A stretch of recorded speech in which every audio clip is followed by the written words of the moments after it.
Rhonda ബേണിൻ്റെ the secret എന്ന് പറയുന്ന ഒരു പുസ്തകം പുറത്തിറങ്ങുന്നു. അതിലൂടെ അദ്ദേഹം ദ ലോ ഓഫ് അട്രാക്ഷൻ എന്ന് പറയുന്ന ഒരു സിദ്ധാന്തം അവതരിപ്പിക്കുന്നു. അത് ശാസ്ത്രീയമായ തെളിവുകളുടെ പിൻബലത്തോടു കൂടി തെളിയിക്കപ്പെട്ടിട്ടുള്ള ഒരു ശാസ്ത്ര സിദ്ധാന്തമാണ് എന്ന രീതിയിലേക്ക് അതിന് അദ്ദേഹം പരിവേഷം നൽകി കൊണ്ടുവരുന്നു. വാസ്തവത്തിൽ മറ്റു ശാസ്ത്ര സിദ്ധാന്തങ്ങളെ പോലെ തന്നെ ഇത് തെളിയിക്കപ്പെട്ട ഒരു ശാസ്ത്ര സിദ്ധാന്തമാണോ? അല്ലേ അല്ല. ആ പുസ്തകത്തെ ഒരു തവണ മുച്ചൂടം വായിക്കാനുള്ള ഒരു ശ്രമം നടത്തുന്ന ആർക്കും മനസ്സിലാകും അതൊരു സ്യൂഡോ സയൻസ് ആണ് എന്ന്. യാതൊരു പിൻബലത്തിൻ്റെയും അടിസ്ഥാനത്തിൽ അത് തെളിയിക്കാൻ സാധ്യവുമല്ല. പലപ്പോഴും ഇന്നീ പറയുന്ന ലോ ഓഫ് അട്രാക്ഷൻ ജൻസിയിലുള്ള കുട്ടികളൊക്കെ ഈ ഒരു കാലഘട്ടത്തിൽ യൂസ് ചെയ്യുന്ന ഒരു ടേമാണ് മാനിഫെസ്റ്റേഷൻ. ഞാൻ ഈ ടേം യൂസ് ചെയ്യുമ്പോൾ തന്നെ പല ആളുകൾക്കത് മനസ്സിലായിട്ടുണ്ടാകും. എന്താണ് ഈ മാനിഫെസ്റ്റേഷൻ? ഒരു കാര്യം നാം തീവ്രമായി ആഗ്രഹിച്ചാൽ ഈ യൂണിവേഴ്സ് നമുക്കത് നേടിത്തരും. ആസ് എ മുസ്ലിം എന്ന നിലക്ക് ഈ ഒരു ടേമുമായിട്ട്, ഈ ഒരു പ്രയോഗവുമായിട്ട് നമുക്ക് എത്രത്തോളം ഉൾക്കൊള്ളാൻ കഴിയുമത്, എത്രത്തോളം നമുക്കിതിനെ സ്വീകരിക്കാൻ പറ്റും? സാധ്യമല്ല. നിങ്ങളൊന്ന് ആലോചിച്ച് നോക്കുക. നമ്മളൊരു കാര്യം തീവ്രമായി ആഗ്രഹിക്കുന്നു. ആ കാര്യത്തിൻ്റെ ഹൈറും ഷെറും, അതിൻ്റെ നന്മയും തിന്മയും നമുക്ക് വേണ്ടത്ര അറിയുകയില്ല.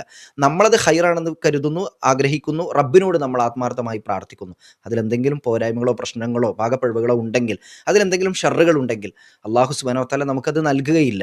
അപ്പോൾ നമ്മളൊരു കാര്യം തീവ്രമായി ആഗ്രഹിച്ചാൽ യൂണിവേഴ്സ് അല്ല അത് നൽകുന്നത്. നേരെ മറിച്ച് യൂണിവേഴ്സിനെ കൂടി ഡിസൈൻ ചെയ്തിട്ടുള്ള, അതിനെ നിയന്ത്രിക്കുന്ന ലോകരക്ഷിതാവായ അള്ളാഹുവാണ് അത് നൽകുന്നത്. അതുകൊണ്ട് ആ ടേം ഒരു വലിയ പോപ്പുലറാണ്, ഭയങ്കര ആളുകൾ കൂടുതൽ യൂസ് ചെയ്യുന്നു എന്ന് കരുതിയിട്ട് നമ്മളതൊരു ട്രെൻഡിങ് ടേം ആണെന്നുള്ള നിലക്ക് യൂസ് ചെയ്യുമ്പോൾ പോലും അതിൻ്റെ പിന്നിൽ ഇത്തരം വ്യതിയാനങ്ങൾ, ആശയപരമായി ഇത്തരം പ്രശ്നങ്ങൾ ഉണ്ട് എന്ന് മനസ്സിലാക്കുക, അത് ഒഴിവാക്കുക.